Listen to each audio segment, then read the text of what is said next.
भगवत गीता का ज्ञान कर्म पर आधारित। भगवान श्री कृष्ण ने भी गीता उपदेशों में बिना किसी भय या चिंता के कर्म करते रहने की बात कही है। ऐसा कहा जा सकता है कि गीत ज्ञान के माध्यम से श्री कृष्ण ने मनुष्यों को जीवन जीने का सही तरीका सिखाया है। कर्म से होकर परमात्मा तक जाने वाले मार्ग को उन्हीं ने बताया है। श्री कृष्ण का संपूर्ण जीवन ही एक प्रबंधन की किताब है, जिसमें प्रत्येक व्यक्ति के लिए जीवन जीने के लिए श्रेष्ठतम सूत्र हैं। कृष्ण का मानना है कि अगर व्यक्ति मस्तिष्क को शांत और हृदय को स्थिर रखकर प्रयास करे तो निश्चित तौर पर एक उत्तम परिणाम की ओर अग्रसर हो सकता है। वहीं आज हम आपको श्री कृष्ण द्वारा भगवत गीता में बताई गई उन 5 विशेष बातों की जानकारी देने जा रहे हैं, जिन्हें अपनाकर असल में व्यक्ति सफलता और सुख दोनों का आनंद उठा सकता है। नंबर 1, जीवन के हर संघर्ष का सामना करो। श्री कृष्ण कहते हैं कि व्यक्ति का जन्म अगर पृथ्वी पर हुआ है तो संघर्ष भी उसे करना ही होगा। मानव जीवन में आकर ईश्वर भी सांसारिक चुनौतियों से बच नहीं सकते। ऐसे में परिस्थितियों से भागने के बजाय उसके सामने डटकर खड़े हो जाना चाहिए, क्योंकि कर्म करना ही मानव जीवन का पहला कर्तव्य है। कर्मों से ही परेशानियों को जीता जा सकता है। नंबर 2, विजय के लिए स्वास्थ्य की आवश्यकता।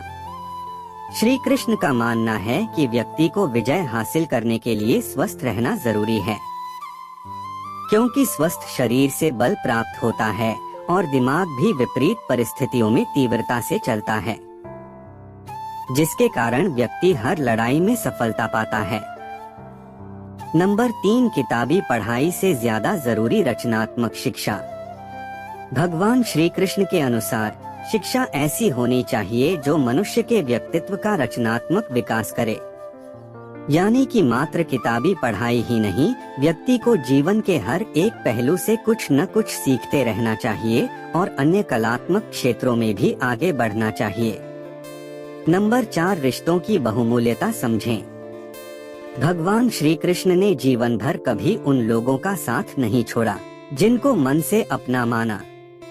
रिश्तों के लिए कृष्ण ने कई लड़ाइयाँ लड़ी एवं रिश्तों से ही कई लड़ाइयाँ जीती।